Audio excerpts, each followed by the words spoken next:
అసెంబ్లీలో ఉద్యోగాలకు సంబంధించినటువంటి ఒక అంశం వచ్చింది. అది మంత్రి శ్రీధర్ బాబు కొన్ని వ్యాఖ్యలు చేశారు. అందరికీ ఉద్యోగాలు ఇవ్వలేమంటూ ప్రైవేట్ సెక్టర్లో ఉద్యోగాలు ఇస్తుంటే ప్రతిపక్షం మమ్మల్ని ఆపుతుందంటూ కొన్ని లగచర్ల ఇష్యూలు కావచ్చు, కొన్ని అంశాల మీద మాట్లాడడం జరిగింది. మరి ఇదే అంశంపైన మాట్లాడించే ప్రయత్నం చేద్దాం. మనతో పాటు బీఆర్ఎస్ లీడరు నాగేంద్ర ఉన్నారు. ఎట్లా చూస్తారు బ్రదర్? అందరికీ ఉద్యోగాలు ఇవ్వలేమంటూ మంత్రి మాట్లాడుతున్నారు. అది అందరికీ తెలిసిన ముచ్చటే. కానీ ప్రభుత్వం ఇవ్వాల్సినటువంటి ఉద్యోగాలు అవన్నీ వస్తున్నాయనే రీతిలో ఏం జరుగుతుంది అన్న? ఈరోజు శ్రీధర్ బాబు గారు అసెంబ్లీ సాక్షిగా అందరికీ ఉద్యోగాలు ఇవ్వలేమని మాట్లాడతాడు.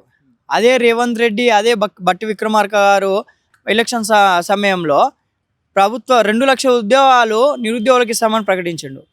రాహుల్ గాంధీ వచ్చి ఛాయ్ తాగకుండా ఇక్కడ మన నిరుద్యోగులతో కూర్చొని చిక్కట్పల్లి లైబ్రరీ దగ్గర ఆర్టిస్ట్ క్లాస్ దగ్గర కూర్చొని సంవత్సరానికి 2 లక్షల ఉద్యోగాలు ఇస్తాం కాంగ్రెస్ పార్టీకి కాంగ్రెస్ పార్టీ బాధ్యత మాది అని చెప్పేసి రాహుల్ గాంధీ హామీ ఇచ్చి ఇప్పుడు ఢిల్లీకి పోయి పడుకున్నాడు అన్న రాహుల్ గాంధీ. నేనేమంటున్నా అంటే అందరికీ ఉద్యోగాలు ఇవ్వలేమన్న ముచ్చట అందరికీ తెలుసు. అందరికీ ఉద్యోగాలు ఇవ్వడం, ప్రభుత్వ ఉద్యోగాలు అందరికి ఇవ్వడం సాధ్యం కాదని చెప్పేసి ఆ రోజు కేసీఆర్ గారు కూడా అదే మాట అన్నాడు. కానీ 1,60,000 నుండి 2 లక్షల ఉద్యోగాల దాకా ప్రభుత్వ ఉద్యోగాలు తెలంగాణ రాష్ట్రంలో కొత్త రాష్ట్రాన్ని సాధించుకున్న తర్వాత బీఆర్ఎస్ హయాంలో 2 లక్షల ఉద్యోగాలు ఇవ్వడం జరిగిందన్న. ఈరోజు శ్రీధర్ బాబు గారు దీన్ని కొత్తగా చెప్తున్నారు, అందరికీ ఉద్యోగాలు ఇవ్వలేమని. అంటే ఈరోజు మీ కాంగ్రెస్ ప్రభుత్వం వచ్చి నుండి ఏమైనా ఉద్యోగాలు ఇచ్చిల్లా అన్న? ఈ ప్రభుత్వం వచ్చి నుండి 2 సంవత్సరాలు దాటిందన్న. ఈ కాంగ్రెస్ ప్రభుత్వం వచ్చి ఎవరికి ఉద్యోగం ఇచ్చిందన్న? ఏ నిరుద్యోగిని దగ్గర తీసుకొని ఏ నిరుద్యోగికి ఈ కాంగ్రెస్ ప్రభుత్వం హయాంలో అపాయింట్మెంట్ లెటర్ ఇచ్చిల్లన్న ఉద్యోగం సాధించని చెప్పేసి? ఇవ్వలేం. నిజంగానే అందరికి ఉద్యోగాలు ఇవ్వలేం. అందరికి ఉద్యోగాలు ఇవ్వలేం చెప్పేసి అట్లనే సైలెంట్గా ఉద్యోగాలు ఇవ్వలేమని చెప్తారా మీరు? 2 లక్షల ఉద్యోగాలు ఏదైతే మీరు ఎన్నికల సమయంలో హామీ ఇచ్చిన సంవత్సరానికి 2 లక్షల ఉద్యోగాలు, ఇప్పటికీ 4,50,000 6 లక్షల ఉద్యోగాలు కాంగ్రెస్ పార్టీ భర్తీ చేయాలన్న. ఎక్కడ భర్తీ చేసిందన్న? సంవత్సరానికి 2 లక్షల ఉద్యోగాలు భర్తీ చేస్తా అన్నది.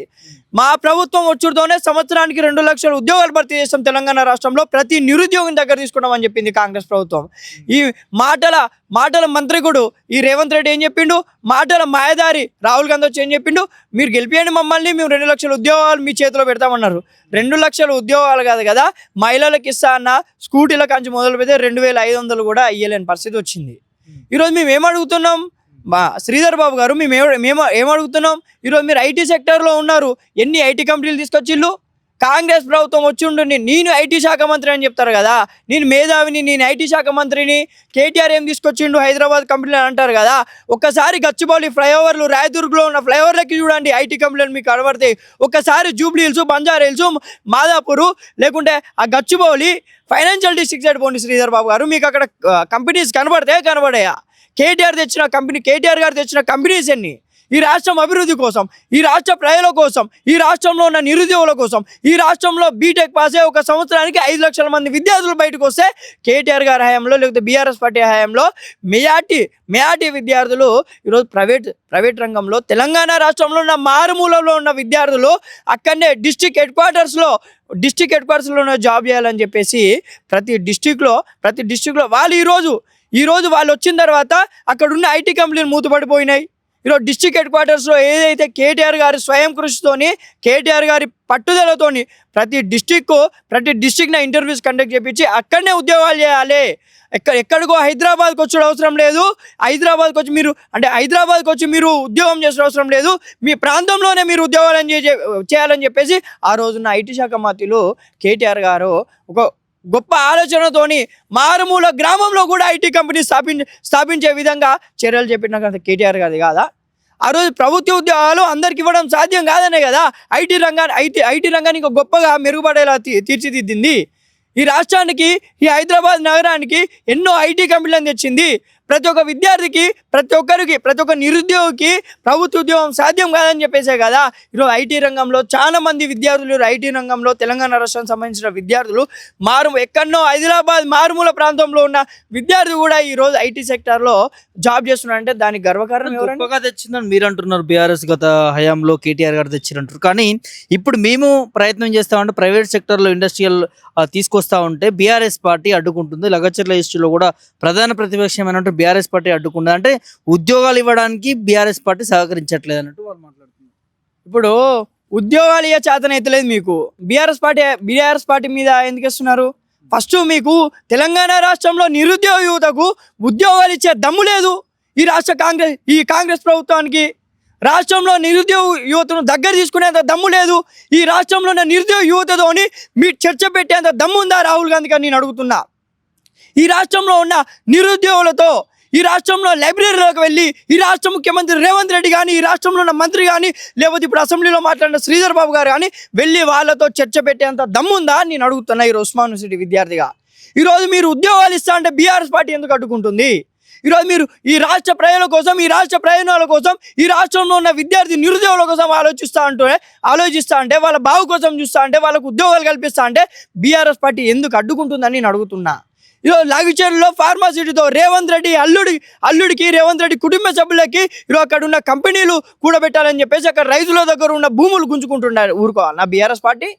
అక్కడ ఉన్న అమాయక ప్రజలు, అక్కడున్న గిరిజన ప్రజలు, అక్కడున్న ఆ ప్రాంతంలో ఉన్న అమాయకులది ల్యాండ్ వాళ్ళ అంటే ఇష్టానుసారంగా నేను అధికారంలో ఉన్నానని చెప్పేసి ఇష్టానుసారంగా వాళ్ళ ఇంట్లోకి పోయి బయటకు గుంజుకొచ్చి మరి వాళ్ళతో సంతకం పెట్టించుకుంటా అంటే బీఆర్ఎస్ పార్టీ చేతులు కట్టుకొని ఉండాలా?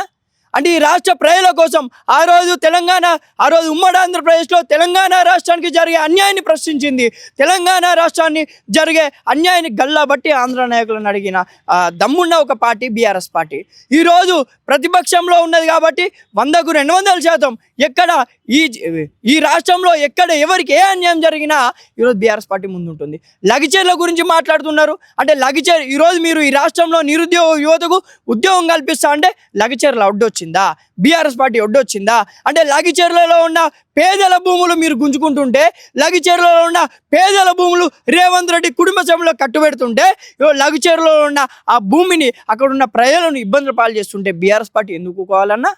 బీఆర్ఎస్ పార్టీ అంటేనే కేసీఆర్ గారు అంటేనే ఈరోజు ప్రజలు, కేసీఆర్ గారు అంటేనే తెలంగాణ, కేసీఆర్ గారు అంటేనే తెలంగాణ అస్తిత్వం, తెలంగాణ ప్రయోజనాలు. తెలంగాణ రాష్ట్ర ప్రజలకు కానీ, తెలంగాణలో ఎవరికి ఏ నలుమూలలో ఎక్కడ అన్యాయం జరిగినా సరే కానీ ఈరోజు బీఆర్ఎస్ పార్టీ ఊరుకోదన్న. ఈరోజు లగిచేర్ల అడ్డు వచ్చింది అని అంటే మీరు అక్కడ ల్యాండ్ గ్రాబింగ్ చేస్తున్నారు. పేదల భూములను మీరు ఇష్టానుసారంగా గుంజుకుంటున్నారు. ఈరోజు పేదల భూములను గుంజుకొని పెద్దోనికి పెడతా అంటే ఎలా ఊరుకుంటుందన్న బీఆర్ఎస్ పార్టీ? ఫైనల్గా ఏం చెప్తారు ప్రభుత్వానికి, ఇటు ముఖ్యమంత్రి?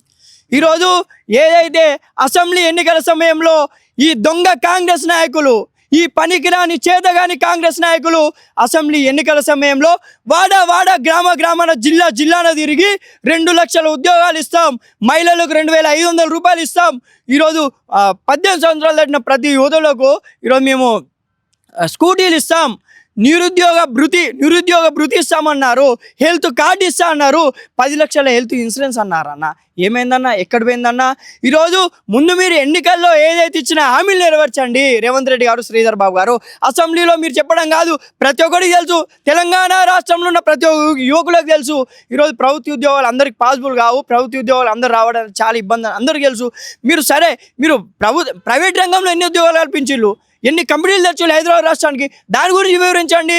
ఈరోజు ఏం లేదన్నా, ఈ కాంగ్రెస్ నాయకులకు కానీ కాంగ్రెస్ ప్రభుత్వానికి కానీ ఉద్యోగాలు ఇచ్చేంత దమ్ము లేదు, వీళ్ళకు ప్రభుత్వాన్ని నడిపేంత దమ్ము లేదు. ఎందుకు ఈ మాట్లాడారు? ఎందుకు ఈ ఆగమగ మాటలు మాట్లాడుతున్నారు? మీరు దమ్ముంటే 2 లక్షల ఉద్యోగాలు వేయండి. ఇప్పటికీ ఈ కాంగ్రెస్ ప్రభుత్వం 4 లక్షల ఉద్యోగాలు బాకీ ఉందన్న తెలంగాణ నిరుద్యోగులకు. ఎందుకండి మీరు ఎన్నికల సమయంలో రేవంత్ రెడ్డి గారు మీరు ఎన్నికల సమయంలో చెప్పింది ఏంటండి? ఈరోజు ప్రతి నిరుద్యోగిని ఆదుకుంటామన్నారు, ప్రతి నిరుద్యోగ భృతి ఇస్తామన్నారు, 2 లక్షల ఉద్యోగాలు ఇస్తామన్నారు. కానీ కేసీఆర్ గారి హయాంలో ఇచ్చిన ఉద్యోగాలను పట్టుకొని వాళ్ళకి అపాయింట్మెంట్ ఇచ్చి కాంగ్రెస్ ప్రభుత్వం ఇచ్చింది ఉద్యోగాలని చెప్తున్నారు.